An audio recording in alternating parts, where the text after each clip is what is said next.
ani immoo yeroo sanitti akkamittiin maallaqa keessirraa fuudhee ganaa moobaayilii sii bituu danda'a. Anuuyyuu hin bitanne moobaayilii jechuudha kanuma dura qabuun hangale. Kana fakkaata. Dubbii kee akka soba ta'ee hundumtuu sirratti baree jira waan gootu hin qabdu. Bilaashuma hin xaarin. Bilbila sadi dhiisi.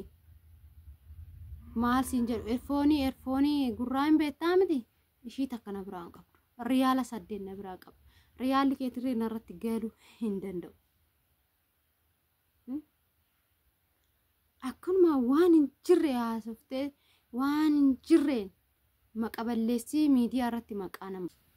Jira jirtuu fayyaa keessanii baga nagaa fayyaa taatanii isiniin jechaa hordoftoota kiyyaa. Egaa ammallee namittiin tunna dhiisaa hin jirtu jechuudha. Dhugaa dubbachuuf yoo ta'e baay'ee na aarsaa jirti. Amma sirii keessa darbitee na aarsaa jirti. Sirii keessa darbitee ani homaan hojjenne jechuudha. Erga isheen riyaala 8 narratti ergitee ani maaliif biyya ormaa taa'imee biyya mee kana qofa addana habaasaa dhugaa dubbachuuf yoo ta'e.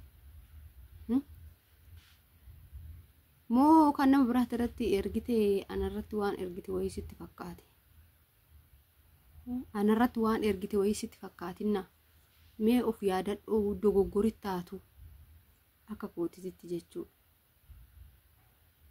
Na ani 8,000 dhiisitee riyaala 8 na biraa hin qabdu. Riyaala 8 si jammar riyaala 8 na biraan qabdu 8,000 dhiisitu. Osoo 8,000 kana naa ergitee jiraatte ani asallaa keessatti fooqiin ijaaru. Mana fataa ittiin ijaaradhu. Silaa balleessuu nyaachuun koon oolle. Zanaa teessoo gaariin bitadhu. Mana fataa mana ittiin hin bareeffadhu akkam barbaadetti. Silaan nyaadhe jechuudha. Silaan si kaadee fuudhee silaan naa ergiteeto risiitiin kun risiitii sobaa ta'uu isaa naa qabadhaa bichaa isin hordoftoota kiyya. Risiitiin kun risiitii sobaati. Risiitii seera maxxansi. Akkan waraqata qofa oliin guuriin maqaan kiyya iddoo jiru maxxansi. Sigalee maqaan kiyya iddoo jiru maxxansi. Anumatu siin jedhe. Maqaan kiyya iddoo jiru guyyaa isaa wajjin waan hundaa takkaan viidiyoo irratti jedhu malee waraqata akkana goote ani maalitti si argine. Ani si argine hordoftoonni waan argan hin qaban jechuudha. Warri si daawwatan. Ani garuu natti mul'an. Ani maallaqii silaa achin jira silaa Suudiin silaa ani Dubaayin jira. Akkamitti maallaqni kuni narratti galuu danda'e. Anaaf gaafii guddaa. Ani Suudiin ani ishee Suudii jirti. Ani immootu Dubaayin jira yeroo san. Maallaqni kun akkamitti anarratti gale. Maqaa eenyutiin gale. Maqaa kiyyaan gale. Maqaa kiyyaan gale. Suudirraa Dubaayitti ergame maallaqni kun yoo ta'e ana maqaa kootiin dhuguman ani akkaawuntii biyya sanii qabaadhe maqaa kootiin maallaqa kee kana fuudhe moo maqaa madaamiiti yaatitu jira moo maqaa eenyuti jirame natti hime kana qofa natti waa'ee abbaa manaa kootii dhiisi singalchu bakka singalchu kan isaa dhiisime siyaatumu siyaa maalii yoo godhu dhiisi bakka Walloluun duruma jira. Haadhaaf abbaa manaa gidduu, haadha manaaf abbaa manaa gidduu walloluun duruma jirti. Sobaati afuuftu kana dhugaa se'eetoo si lole jechuudha inni. Si galee dhugaa jedhee se'eetoo anaan lole. Maaliif akkana gootadha. Isheenis akkuma kee biyya namaa keessatti dafqiteetidha. Dafqa ishii nyaachaa jirti waan ta'eef dafqa ishii irraa fuutee akkamitti dhoowwatta kan jedhuudha. Lolli isaa sirriidha. Anaan nan aarsine. Maaliif jennaan? Ishiitu miidiyaa irratti ol baasee maallaqa bilbilan biraa qabatti. Har'a immoo waan jettu laala. Bilbilan bitee itti kenneette gaafa duraa. Bilbilan bitee itti kenneette. Bilbila 3. Har'a immoo maal jetti? Birrii 500 bilbila 3 naa bitiin jedheeni. Kan irratti hafe riyaala 6,000. Riyaala 6,000 fi bilbila 3 kana eessa goote? Fidiinaan jechaarte. Ani giftitiya bilbila 3 dhiisi. maal siin jedhu erfoonii gurraan beektaa miti ishii takka na biraan qabdu riyaala 8 na biraa qabu riyaalli keetirree narratti galuu hin danda'u akkanuma waan hin jirre haasoftee waan hin jirreen maqaballeessii miidiyaa irratti maqaa nan balleessin adabadhuu taa'e siin jedhi sitti hime sammuuna zoorsite sila sammuuna zoorsite sammuu waan biraana yaaduu dhiiseera ammaan maaltu si hafeen jedhe beeyaan amma silaa wal lolchiiste kinoo aga amma sa'aatii kanaatittu hin galle jechuudha hin galle bilbilli isaan hojjetu nama irratti bilbilee isa argadhu hin qabu baadiyyaa bilbilaa hin dhumneedhaan akkuma isinitti amma narrumaa yoo teecha maal sii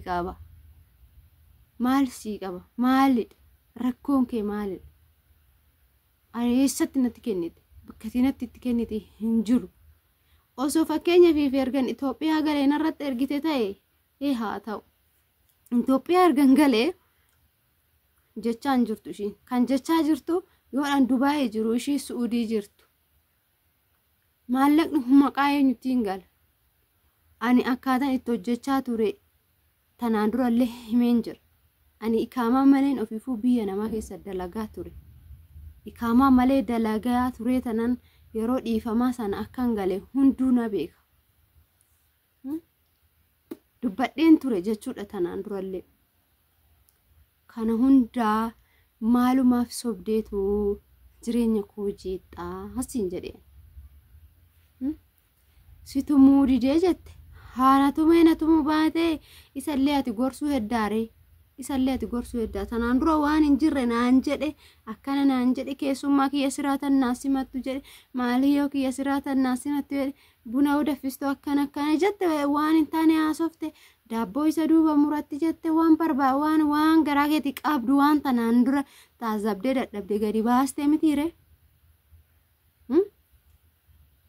isa san hundaa gadi baaste mana keessa kosos jettaa fin qaqqabdu jette haasofte singa'uu narraan teechuu maal mee riyaala 8,000 anaa jecha biyya ormaa deemtee jechuudha be riyaala 8,000 jechuun anaa jecha biyya ormaa deemtee jechuudha birrii kee ji'a meeqaaseeti birrii kee ji'a laali kan ji'a lamaa ituu 3,000 ammas kan ji'a lamaatu 3,000 ammas laala kan ji'a 4 6,000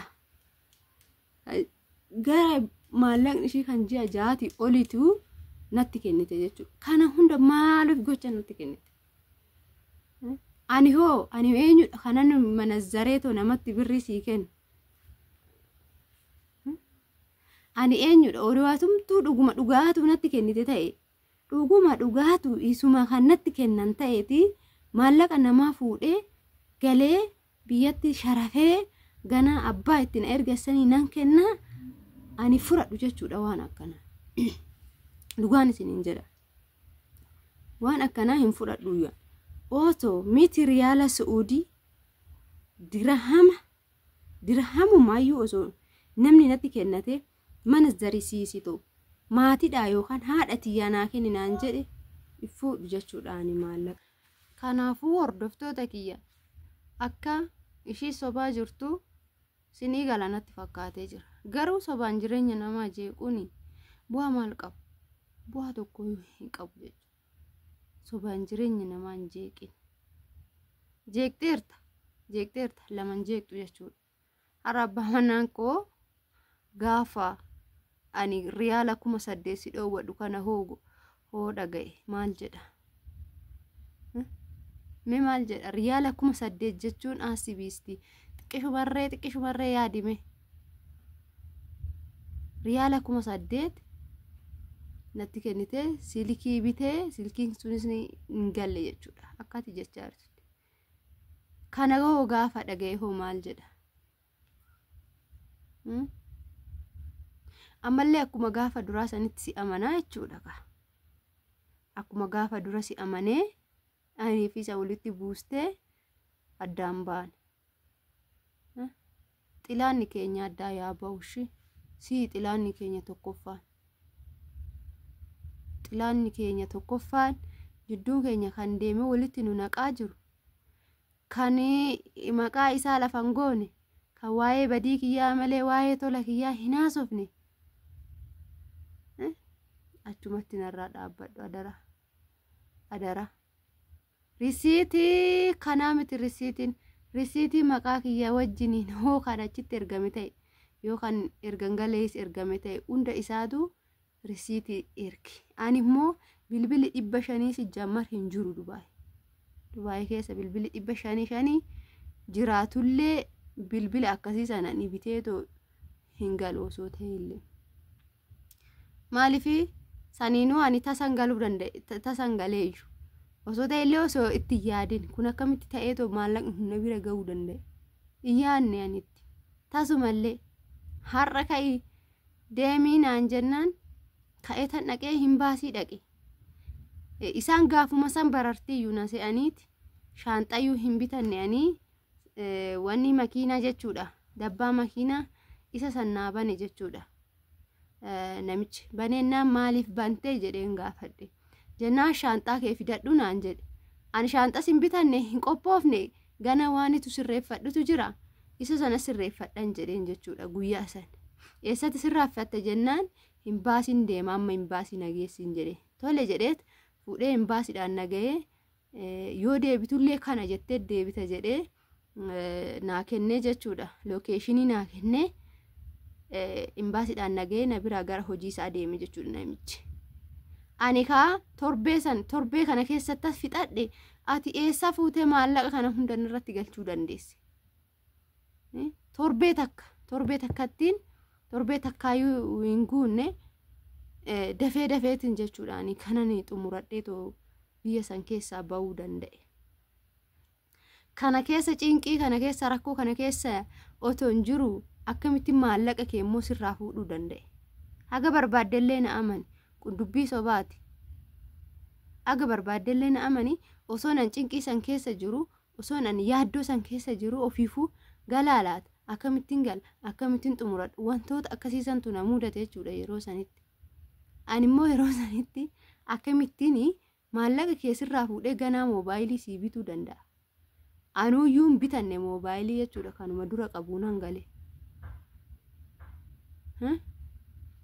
Kana fakkaata. Dubbii kee akka soba ta'ee hundumtuu sirratti baree jira waan gootu hin qabdu. Bilaashuma hin xaarin. Ooma dubbii sobaa immoo igiruu hin ga'u booda asumatti hafa lafuma kana irratti hafa.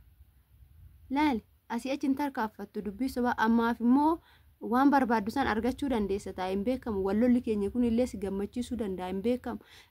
Mataan dhukkubuun kiyya kun illee si gammachiisuu danda'a hin beekamu jechuudha. Garuu immoo boruuf har'aaf malee boruutti hin jiru jechuudha. Sobni abadan iddoo hin qabu. Si galee har'aaf sitti fakkaate soban guddatiin.